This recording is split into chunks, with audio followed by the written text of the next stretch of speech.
الحمد لله وحده والصلاة والسلام على من لا نبي بعده أما بعد قال الله تبارك وتعالى في القرآن المجيد بسم الله الرحمن الرحيم اتبعوا ما أنزل إليكم من ربكم ولا تتبعوا من دونه أولياء صدق الله العظيم۔ محترم ناظرین کرام، آج کی ہماری نشست تقلید کے حوالے سے ہے۔ سب سے پہلے آپ کے سامنے خضر حیات بکروی صاحب کا جو اعتراض ہے وہ رکھتے ہیں، اس کے بعد تقلید کی تعریف اور اس کی شرعی حیثیت اور اس کی تباہ کاریاں وہ آپ کے سامنے رکھیں گے۔ سب سے پہلے جو خضر حیات بکروی صاحب نے اعتراض کیا وہ یہ ہے کہ کتب احادیث کے اندر جتنی بھی احادیث ہیں،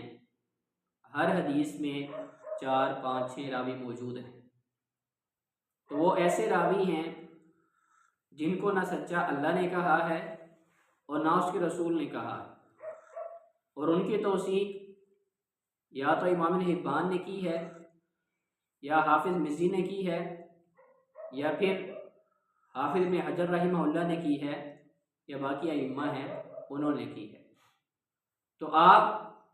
جن اماموں نے ان کی توثیق کی ہے ان کو مانتے ہیں تو گویا کہ یہ تقلید ہے، اور ہم اپنے جو امام ابو حنیفہ ہیں ان کے بات کو مانیں تو آپ ہمیں مقلد کہتے ہیں،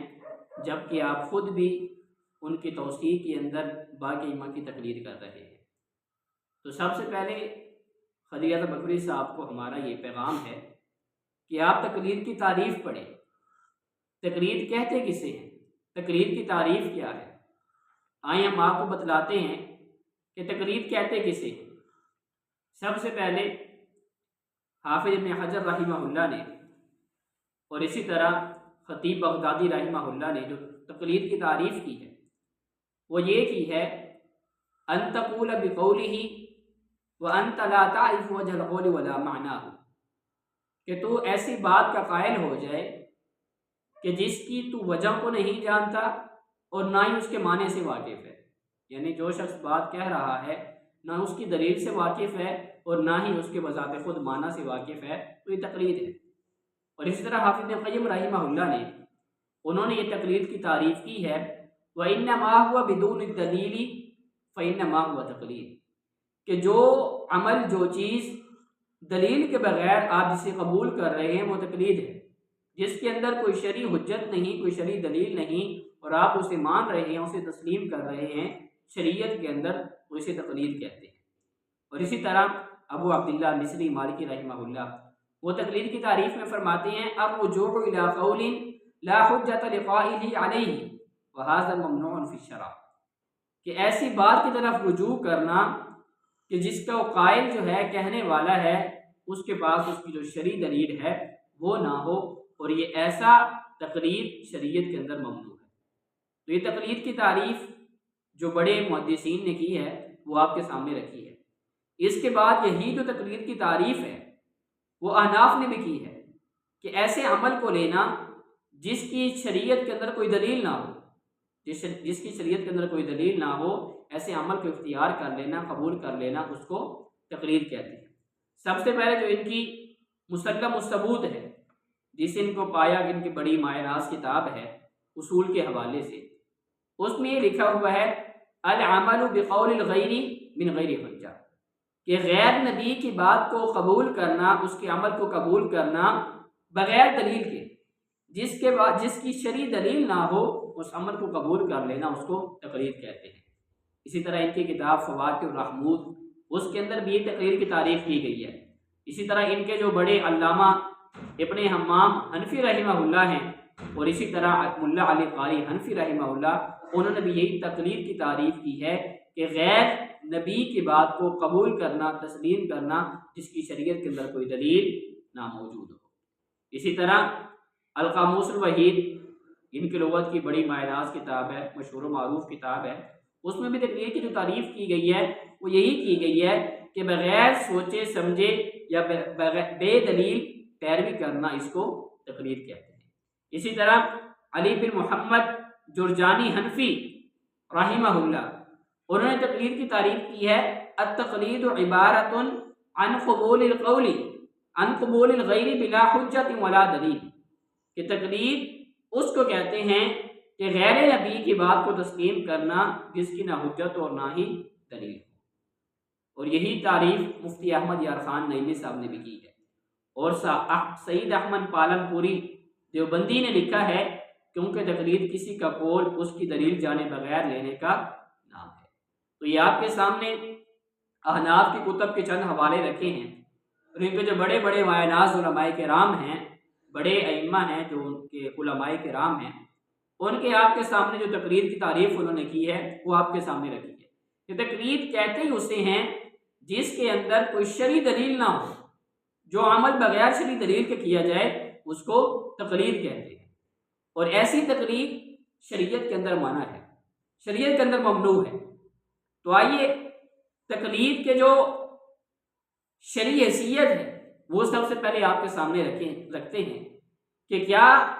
شریعت ہمیں تقلید کا حکم دیتی ہے، تقلید کرنے کا کہتی ہے،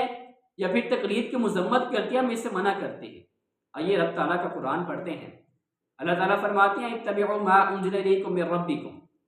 اے لوگو اس چیز کی پیروی کرو جو تمہاری طرف تمہارے رب کی طرف سے نازل کیا گیا ہے، ولا تتبعوا من دونہ، اس کے علاوہ کسی کی پیروی نہ کرو، صرف اس کی پیروی کرنی ہے جو رب تعالیٰ کی طرف سے نزول ہوا ہے، اور رب تعالیٰ کی طرف سے نزول دو چیزوں کا ہوا ہے، القرآن و سنہ، قرآن کا اور پیغمبر علیہ الصلوۃ والسلام کی سنت کا نزول ہوا ہے۔ اسی طرح دوسرے مقام پر اللہ تعالیٰ فرماتے ہیں یا ایھا الذین آمنوا اطیعوا اللہ واطیعوا الرسول،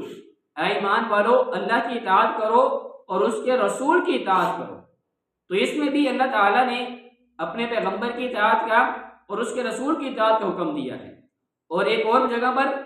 فَإِن تَنَازَعْتُمْ فِي شَيْءٍ فَرُدُّوهُ إِلَى اللَّهِ وَالرَّسُولِ، اگر کسی مسئلے کے اندر کسی معاملے کے اندر جھگڑا پڑ جاتا ہے، بحث ہو جاتی ہے، فَرُدُّوهُ إِلَى اللَّهِ وَالرَّسُولِ، پھر بھی شریعت ہمیں تقلید کا نہیں کہتی، شریعت کہتی ہے کہ تم رجوع کرو قرآن کی طرف، پیغمبر کے فرمان کی طرف۔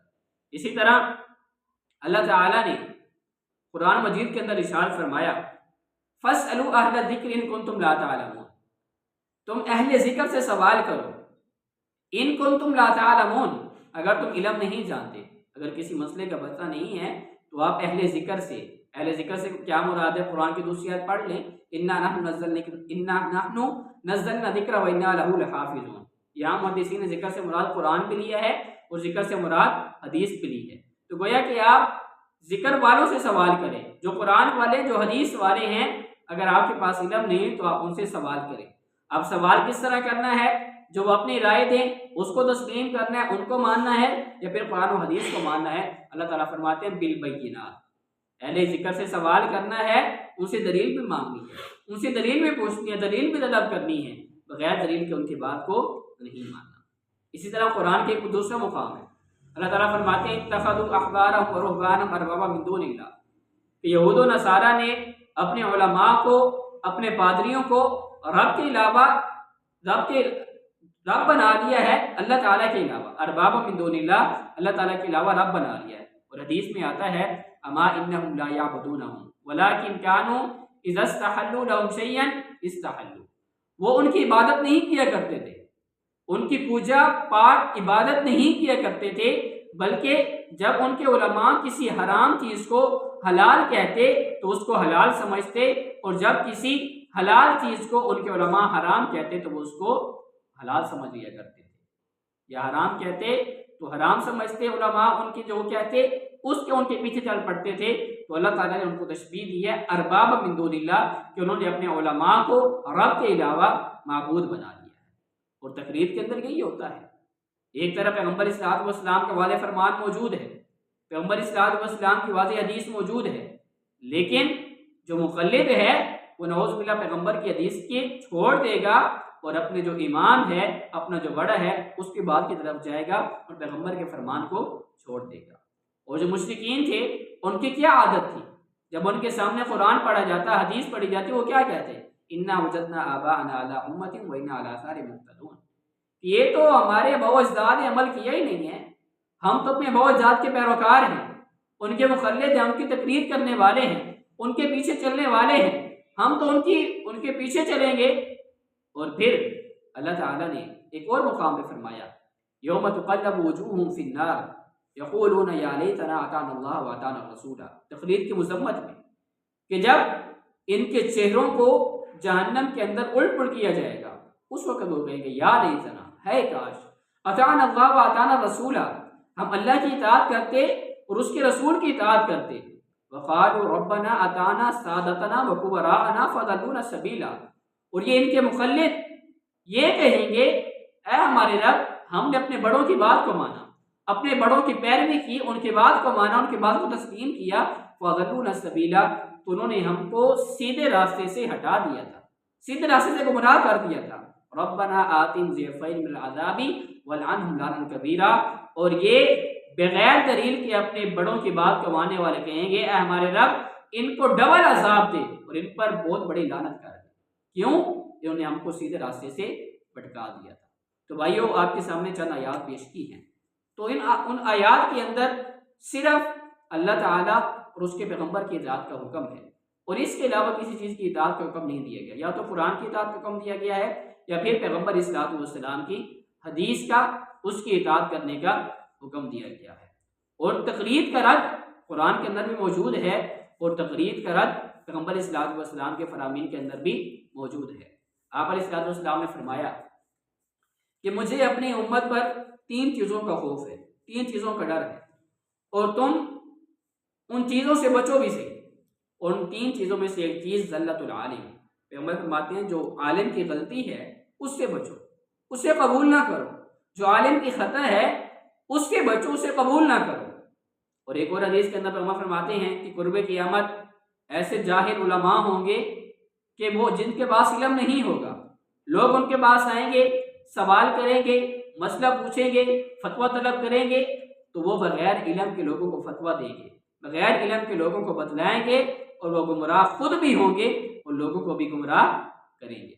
اور حضرت معاذ بن جبل رضی اللہ تعالیٰ عنہ فرماتے ہیں اما العالم فإن اهتدى فلا تقلدوه دینکم، عالم اگرچہ ہدایت پر ہے، ہدایت یافتہ عالم ہے، لیکن پھر بھی تم اس کی اپنے دین کے اندر تقلید نہ کرو۔ جو بھی مسئلہ پوچھو اسے دلیل طلب کرو، اس کا ماخذ پوچھو کہ آپ نے یہ کہاں سے مسئلہ بتایا ہے، اس کے اپنے دین کے اندر بھی تقلید نہ کرو، ہدایت یافتہ عالم کے بھی۔ اور یہی بات حضرت سلمان فارسی رضی اللہ تعالیٰ بھی فرماتے ہیں۔ اور اسی طرح حضرت عبداللہ بن مسعود رضی اللہ تعالیٰ فرماتے ہیں لا تقلدوا دینکم الرجال، اے امت محمدیہ لوگو، اپنے دین کے اندر مردوں کی جو رجال ہیں ان کی تقلید نہ کرو، ان کے پیچھے نہ چل پڑو بغیر دلیل کے۔ اور عامر بن شراحیل رحمہ اللہ تابعی ہیں، وہ فرماتے ہیں ما حدثوک ہؤلاء عن رسول اللہ فخذ به وما قالوا برأیہ فالقی فی الحش، کہ جو یہ تجھے علماء پیغمبر اسلام والسلام کی حدیث بیان کرے، ان کے حوالے سے کوئی بات بیان کرے، فخذ بھی، آپ اسے پکڑ لیں، اس پر عمل کریں، اس پر کار بند ہو جائیں۔ وما قالوا برأیہ فالقی فی الحش، اور جو وہ اپنے رائے سے کہیں، وہ اپنی رائے سے کہیں، فالقی فی الحش، تو آپ ان کی بات کو کوڑا کرکٹ میں پھینک دیں، ان کے بات کی کوئی اہمیت نہیں۔ بات کی اہمیت تب ہوگی جب یہ علماء اللہ تعالیٰ کا قرآن اور اس کے نبی صلی اللہ علیہ وسلم کے فرمان سے مسئلہ بیان کریں گے۔ تو گویا تمام ائمہ کرام نے قرآن سے بھی اور حدیث سے بھی یہ ثابت ہوتا ہے کہ شریعت ہمیں تقلید کی اجازت نہیں دیتی، بلکہ خود صحابہ کرام رضوان اللہ اجمعین اس تقلید کا رد کرتے ہوئے نظر آتے ہیں۔ آپ کے عبداللہ بن مسعود ہیں، معاذ بن جبل ہیں، سلمان فارسی ہیں، اس کے علاوہ کئی سارے صحابہ کرام ہیں جو ہمیں تقلید کا رد کرتے ہوئے نظر آتے ہیں۔ تو لہٰذا تقلید شریعت کے اندر جائز نہیں ہے، کسی بھی امتی کا قول بغیر دلیل کے ماننا یہ شریعت کے اندر جائز نہیں ہے۔ اور آج کچھ لوگ تقلید میں چل پڑے ہیں، ہر ایک نے اپنا امام بنا لیا، کوئی امام حنیفہ کے پیچھے چل پڑا، کوئی اس طرح اور کسی امام کے پیچھے چل پڑا، اور پھر جو ان کی بات آ جاتی ہے چاہے وہ قرآن حدیث کے مخالف ہی کیوں نہ ہو، بس انہوں نے کہنا ہے کہ ہمارے امام کی بات ہم اسے تسلیم کریں گے، ہم اسے رد نہیں کر سکتے۔ اور خود امام ابو حنیفہ رحمۃ اللہ علیہ ایک دن قاضی ابو یوسف جو ان کے بڑے معائنات سے گرد تھے،